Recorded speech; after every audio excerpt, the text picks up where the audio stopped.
ये बताने के लिए कि आखिरकार सरकार को इस बात का एहसास हुआ कि जो लोग अलग अलग शहरों के अंदर, गांव के अंदर फंसे हुए हैं, उन्हें भी अपने घर जाना है। अगर यही फैसला अगर पहले ही ले लिया जाता तो शायद इतनी दिक्कतों का सामना नहीं करना पड़ा होता। अचानक आप लोगों से ये कह देंगे कि जहाँ है वहीं पर रहो, तो इससे सबसे ज़्यादा अगर दिक्कत किसी को आई है तो वो मज़दूरों की, जो दिन में कमाते थे, रात में खाते थे। लेकिन किसी तरह से बहुत सारे एनजीओज़ ने, बहुत सारे सियासी संगठनों ने, बहुत सारे इंडिविजुअल्स ने इन लोगों की मदद की। लेकिन ये आखिर कब तक चलता रहेगा? जब सरकार के ऊपर बहुत ज़्यादा दबाव पड़ा कि बहुत ज़्यादा लोग ऐसे फंसे हुए हैं और इन्हें भी अपने घर जाना है, क्योंकि ये सही बात है कि जब ये कोरोना वायरस का कहर आया तो हर माँ बाप चाहता था कि हमारे बच्चे हमारे पास होना चाहिए, और हर शख्स ये कोशिश में लगा हुआ था कि मुझे मेरे घर तक किसी तरह से पहुंचा दो। ये कितने अफसोस और शर्म की बात है कि जब हम सोशल मीडिया के ऊपर ऐसी ऐसी तस्वीरें देखते हैं कि जहां पर साइकिल के ऊपर एक बुजुर्ग माँ को एक शख्स कई 100 किलोमीटर का सफर तय करता है, साइकिल के ऊपर एक बुजुर्ग अपनी माँ को लेकर जाता है, राजस्थान पहुंचाता है। कई ऐसे लोग हैं जो पैदल ही कई 100 किलोमीटर का सफर तय कर रहे हैं इतनी तपती धूप के अंदर। इसके लिए आखिर कौन जिम्मेदार है? देखिए, जिम्मेदारी जिसकी भी है, अगर हमने अभी कहना शुरू करा तो आप कहेंगे कि हम सियासत कर रहे हैं, लेकिन नहीं, ये आवाज़ हम यकीनन लोकसभा के आने वाले अधिवेशन के अंदर उठाएंगे कि किस तरह गरीबों के साथ ये छेड़छाड़ किया गया है।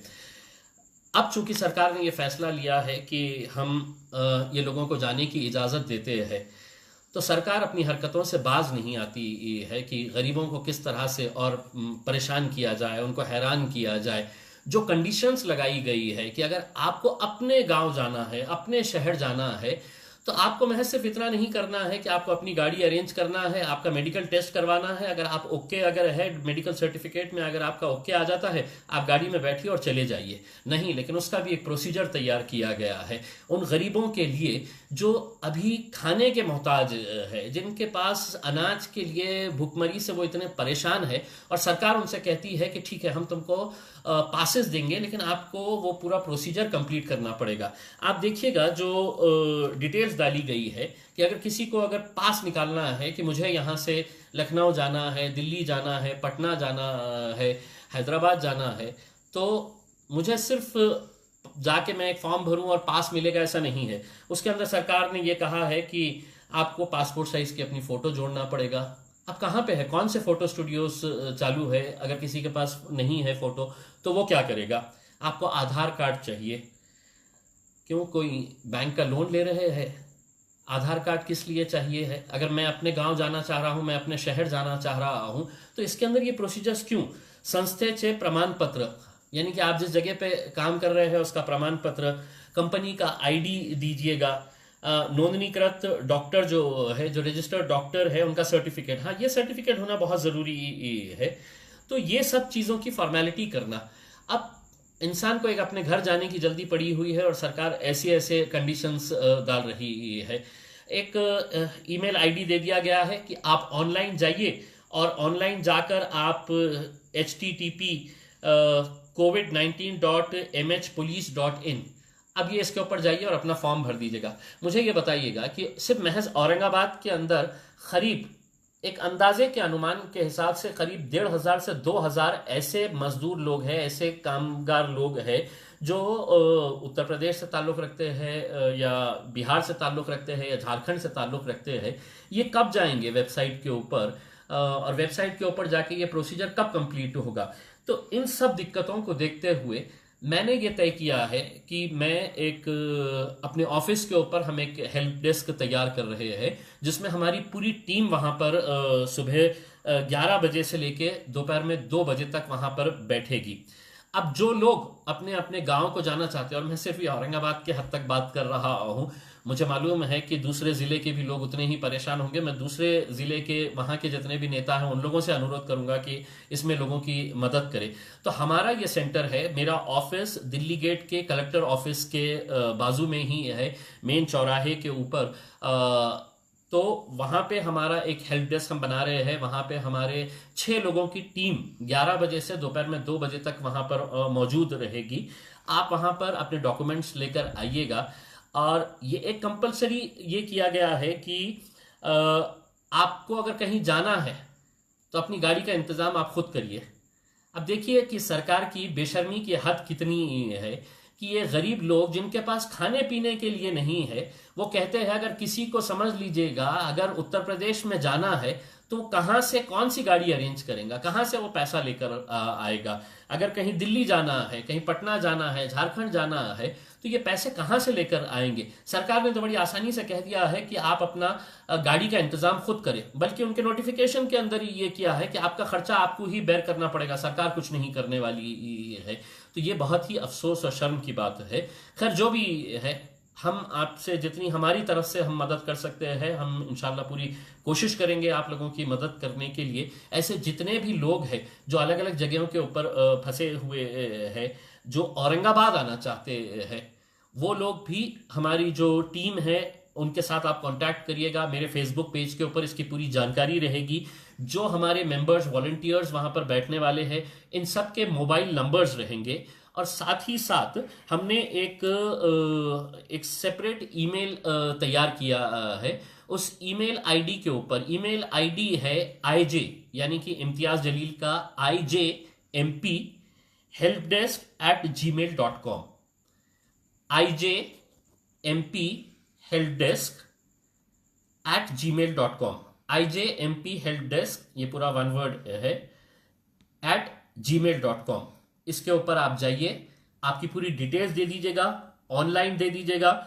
अगर आप नहीं आ सकते हैं, अगर समझ लीजिएगा आप कहीं कन्नड़ में फंसे हुए हैं, गंगापुर में है, वैजापुर में है, पुलिस आने नहीं दे रही आपको अपने घर जाने के लिए, ये अलग दिक्कत का मामला है, तो आप किसी के जरिए आपकी पूरी जानकारी हमारे इन नंबर्स के ऊपर या हमारे ईमेल आईडी के ऊपर किसी की मदद लेकर हमारे पास फॉरवर्ड कर दीजिएगा। हम पूरे प्रिंट आउट्स निकालेंगे और पूरे प्रिंट आउट्स निकलवाने के बाद हम आपका पूरी फाइल तैयार करके हम पुलिस कमिश्नर ऑफिस के पास लेकर जाएंगे।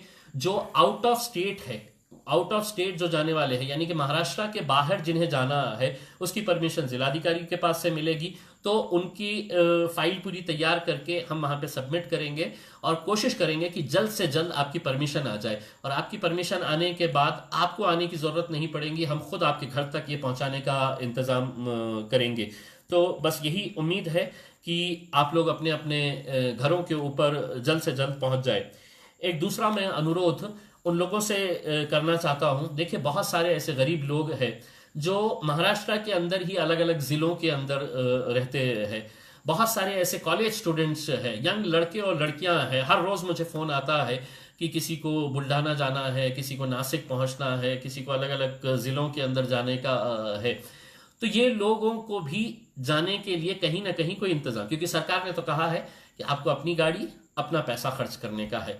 तो मैं औरंगाबाद में रहने वाले उन तमाम लोगों से हाथ जोड़कर यह विनती करना चाहूंगा कि जिनके पास 4 व्हीलर्स है, आपकी गाड़ी वैसे भी नहीं चल रही है, लॉकडाउन का सिचुएशन है, मेरे पास जितनी गाड़ियां हैं मैं मेरी पूरी गाड़ियां लगाने वाला हूं। अगर आप अपनी गाड़ी अगर इस नेक काम के लिए अगर हमें देते हैं अपने ड्राइवर के साथ, तो वो गाड़ी का नंबर भी आप हमारे इस हेल्प डेस्क के ऊपर दे दीजिएगा। आपका ड्राइवर रहेगा। अगर समझ लीजिएगा कि 4 बच्चियां हैं जिन्हें हमें अहमदनगर तक पहुंचाना है, कोई गरीब बच्चे हैं जिन्हें हमें जालना का परभनी तक पहुंचाने का है, इसके लिए गाड़ियां लगने वाली है। वरना सरकार परमिशन दे देगी और कहेंगी कि अब तुम जाओ, परमिशन से पैदल जाओ, साइकिल पे जाओ, काय पे भी जाओ करके, लेकिन ये हमारी जिम्मेदारी है। तो तमाम वो लोग जिनके पास 4 व्हीलर्स है रखी हुई, कम से कम इस नेक काम के अंदर आप हाथ बटाइए। आपकी गाड़ी का नंबर, आपके ड्राइवर का नाम अगर आप इसी ईमेल आईडी के ऊपर IJMP helpdesk@gmail.com के ऊपर अगर आप देते हैं, तो मैं समझूंगा कि आप एक नेक काम के अंदर बहुत बड़ा अपना योगदान करेंगे। क्योंकि अकेले हम कुछ नहीं कर सकते, अगर आप साथ में है तो ऐसा कोई भी काम नहीं है जो नामुमकिन है। ऐसी मुश्किल घड़ी के अंदर हम सबको हम सबको साथ में मिलकर आना है और इस मुश्किल घड़ी का सामना हम सबको करने का है। बस आप लोगों से यही गुजारिश है कि ऐसे समय के ऊपर बढ़ चढ़कर आगे आइए। देखिए, एक दूसरी बात मैं इसी का मौका लेते हुए ये कहना चाहता हूँ कि शुरुआत के अंदर बहुत सारे एनजीओज ने अपने लेवल के ऊपर अनाज का डिस्ट्रीब्यूशन किया, किट्स दिए, बहुत सारे अभी भी कर रहे हैं, लेकिन मांग इतनी है और करने वाले इतने हैं। अगर आप थोड़ा सा योगदान अगर करेंगे, किसी के भी, जिस कोई एनजीओ काम कर रहा है, अनाज बांटने का काम कर रहे हैं, हम खुद काम कर रहे हैं मेरे ऑफिस के ऊपर से, आप कुछ नहीं, पैसा नहीं किसी को दीजिएगा, उसमें आप उनको पास अनाज पहुंचा दीजिएगा, किसी को गेहूं दे दीजिएगा, चावल दे दीजिएगा, आपकी तरफ से हम बांटने का काम करेंगे। या हमें नहीं तो आप किसी भी एनजीओ को जो एक नेक काम के अंदर हिस्सा ले रहा है, उसको आप अनाज पहुंचाने का काम करिएगा, क्योंकि बहुत सारे लोगों तक पहुंचने का है और करने वाले बहुत ज़्यादा लोग नहीं है। अगर आप हाथ बटाएंगे, अगर आप साथ देंगे, तो यकीनन हम ये काम को बहुत आसान कर सकते हैं। एक बहुत अच्छा काम है और मुझे यकीन है कि औरंगाबाद की जनता, औरंगाबाद ज़िले के अंदर जितने भी लोग हैं, वो अपने अपने घरों तक पहुंच जाएंगे अगर आप लोगों का साथ रहा। बहुत बहुत धन्यवाद। Thank you.